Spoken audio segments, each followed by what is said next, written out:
Assalamualaikum warahmatullahi wabarakatuh.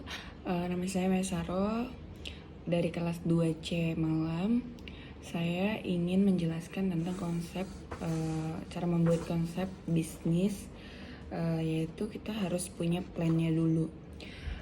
Sebelum kita membuat konsep bisnis ini, kita harus tahu apa nama konsep bisnis yang akan kita uraikan atau kita kembangkan ya. Nah, yang pertama saya akan jelaskan saya sudah print lampiran ini, yang di dalamnya ini ada tentang produk, nama produk, ya maksudnya untuk nama produk bisnis yang akan dikembangkan. Terus ada produk yang akan dibuat ini, ada susunannya, yaitu ada nama produk atau jasa. Nama produk atau jasanya kita jelaskan apa saja. Terus di sini ada deskripsi produk dan jasa. Deskripsi produk dan jasa itu sebenarnya tentang apa sih gitu. Kita menjual apa gitu tentang bisnis itu. Nah, terus kita di sini ada bentuk paket penjualan. Bentuk paket penjualannya tuh bisnisnya apaan aja gitu. Bisnisnya itu misalnya ada konsultasi, ada training, ada macam-macam gitu. Nah, di sini juga ada jasa pelayanan dikembangkan oleh siapa. Nah, biasanya ini udah disetujui oleh pemerintahan gitu. Jadi udah sertifikat lah. Nah, di sini ada kita yang nomor 2 ada target pasar. Target pasar ini diidentifikasikan sesuai pengguna dan lokasi pemasukan produk. Biasanya target pengguna atau kliennya itu di mana aja. Contohnya, misalnya kita mau menggunakan bisnis perbankan atau merekap data keuangan. Nah, pasti klien-klien kita ini seperti perkantoran, perusahaan, terus kayak pengusaha atau perkuliahan kan. Nah, di balik itu juga ada target lokasi pemasaran. Targetnya tuh di mana aja, daerah mana aja. Ya, kalau misalnya target untuk yang tadi saya bilang merekap data keuangan atau perkantoran, itu biasanya ya perkantoran dong. Jadi kita melingkup seluruh Indonesia lah, karena signifikan lah ininya, jasanya. Yang nomor 3 ada alasan mengembangkan produk. Alasan mengembangkan produk ini diidentifikasikan berdasarkan kesenjangan dan peluang pasar. Nah, jasa ini tuh biasanya ada dikembangkan karena adanya kesenjangan gitu. Nah, kesenjangannya tuh apa gitu dari perusahaan tuh, dia membuat jasa tuh apa ada divisinya atau unitnya atau usaha barunya gitu. Nah, kalau misalnya peluang pesatnya itu biasanya kita mengembangkan usaha tuh direncanakan dulu yang baik bisnisnya, terus jangka panjangnya tuh gimana gitu ya. Terus juga ada nama bisnis yang dapat dikembangkan. Nama bisnis yang dapat dikembangkan itu apa? Tadi saya ambil contoh jasa merekap keuangan atau advisor service management ya kan. Jadi dalam situ tuh apa aja sih yang bisa dikembangkan gitu selain merekap data dan yang lainnya gitu, kayak misalnya perkantoran menghitung keuangan atau yang lainnya. Nah, selain itu juga kita punya banyak kesempatan di sini ilmu-ilmu, yaitu tentang penasehat keuangan ya kan. Terus pengaturan average atau membantu perusahaan biar perusahaan itu lebih maju. Karena perusahaan kalau misalnya mau membuat perusahaan itu harus ada average-nya atau arrange perusahaan itu yang kayak penasehat ini perusahaan saya tuh harus bagaimana, terus gimana sih saya mau mengeluarkan modal sekian, bagaimana sih biar bisa muter gitu. Setahu saya seperti itu gitu. Jadi terus kita lanjut ke nomor 4, ada fitur spesial. Biasanya diidentifikasi berdasarkan tujuan dan manfaat produk. Yang pertama, tujuan produk dan jasa penggunanya. Tujuan produk dan jasa penggunanya ini biasanya penggunanya ini belinya tuh gimana gitu. Belinya ya saya tadi ambil contoh manajemen keuangan, yaitu tentang eksklusif penjualannya, terus saran perolehannya, pembelian manajemen, rekapitalitas, keuangan akuisisi, dan lain-lainnya. Tujuannya itu jadi untuk kenapa kita membuat jasa ini, jadi kita mau membuat perusahaan itu lebih maju tentang bisa memperoleh ilmu yang kita pelajari, yaitu keuangan akuisisi dan lain-lainnya. Yang kedua, ada fitur utama yang ditawarkan. Fitur utama itu kayak kita produk utama yang kita jual itu apa. Kita harus tahu dulu kita menjual apa, jadi kita bisa menjelaskan ke orang itu dengan mudah.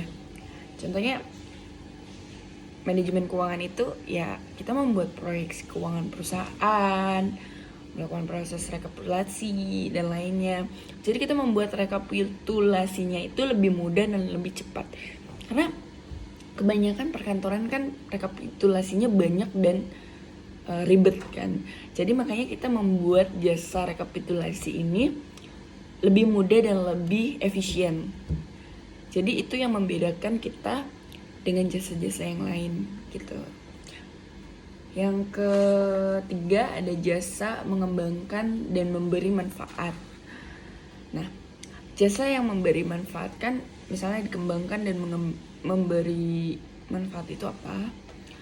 Misalnya yaitu jasa kita tuh udah berjalan dan kita itu ini misalnya kita udah berjalan tapi belum go internasional atau bagaimana. Jadi kita memajukannya itu, mengembangkannya lagi, harus mempunyai cabang lagi yang banyak, gimana. Nah makanya biasanya itu kita mempunyai ide-ide bisnis lagi, yaitu tentang kalau untuk manajemen ya, yang tadi saya ambil contoh manajemen itu tentang mitigasi risiko. Jadi risiko bahaya perusahaan itu bisa dimanipulasi atau diminimalis agar tidak terjadi kegagalan dalam instruksi perusahaan gitu loh, dalam jual beli perusahaannya. Nah, terus mengembangkan struktur organisasinya, negosiasi, kita belajar juga agar kalau misalnya kita bisa bernegosiasi dengan klien, dengan perusahaan-perusahaan asing lainnya, itu bisa lebih bagus dan lebih mempermudah kita jalannya operasional perusahaan kita lebih maju. Kenapa fungsinya negosiasi itu penting. Nah, terus di sini ada jaminan. Yang keempat, ada jaminan pengembangan jasa ini. Pengembangan jasanya itu yang tadi aku bilang, aku ngambil contoh dari manajemen. Jaminannya itu, mengembangkan jasanya itu biasanya tidak dalam, aku ngambil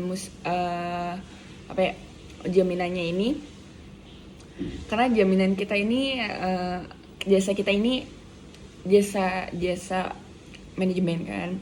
Jadi untuk kita ini nggak ada masalah dalam situasi apapun, dalam kondisi apapun, Indonesia ataupun luar negeri sedang bagaimana. Jadi kita bisa menanggulanginya. Jadi walaupun dengan wabah seperti ini, kita pun tetap berjalan. Kita pun tetap mengembangkan bisnis kita. Nah, terus ada tim manajemen. Yang nomor 5, tim manajemen, yaitu berdasarkan tujuan dan praktik kualifikasi. Yang pertama adalah personal branding konsultan. Di tadi saya ambil contoh kan, terus misalnya personal branding tim konsultasi ini, kita ini dia mau mengeluarkan apa. Misalnya kan kualifikasi bisnis itu bisa dilihat kalau dia punya sertifikat dan ISO, serta ada trainer, bimbingan, asesor, master, sertifikat, dan lain-lain sebagainya kan. Itu termasuk dalam personal branding. Jadi orang bisa melihat branding awal kita bagus itu ya dari sertifikat yang kita dapat dan ISO yang kita miliki gitu. Terus yang kedua ada kualifikasi tim. Kualifikasi tim ini pastinya ahli dalam bidangnya ya, kayak ahli bidang kualifikasi. Kalau misalnya manajemen ya ahli bidang kualifikasi konsulting dan manajemen. Kalau komunikasi ya ahli komunikasi. Kalau ahli memasak ya ahli memasak gitu. Kalau misalnya yang lain-lain. Nah, jadi di sini sudah selesai semua pembahasan saya tentang membuat konsep bisnis ini. Jadi planningnya itu dari awal, mulai dari produk yang akan dibuat ini kita udah pikirkan dulu. Dan di sini ada poin-poin tertentu yang tadi saya udah jelaskan, serta ada target pasar, alasan mengembangkan produk, kenapa gitu. Pasti kita mengembangkan produk itu ingin berkembang dan pesat gitu, karena nggak cuma satu produk yang akan kita produksi nantinya ke depannya. Nanti kita juga pengen produksi lebih banyak lagi jasa-jasa atau produk-produk yang kita keluarkan yang lebih brand new dan lebih bagus lah. Terus ada lagi fitur spesialnya. Fitur spesial kita juga bisa menambahkan nanti kayak misalnya komunikasi baru atau elektronik baru, apa semuanya kita bisa keluarkan lagi fitur-fitur yang terbaru tentang pembelajaran kita gitu. Terus yang kelima ada tim manajemen. Itu ya tim kita nanti bakalan kita buat lagi secara lebih profesional tentunya, dan personalnya lebih bagus, attitude dan belajarnya juga lebih efisien dan mengembangkan. Sekian presentasi dari saya. Jadi saya udah menerangkan tadi bisnis konsepnya. Dan seperti itu, kurang lebihnya mohon maaf. Terima kasih.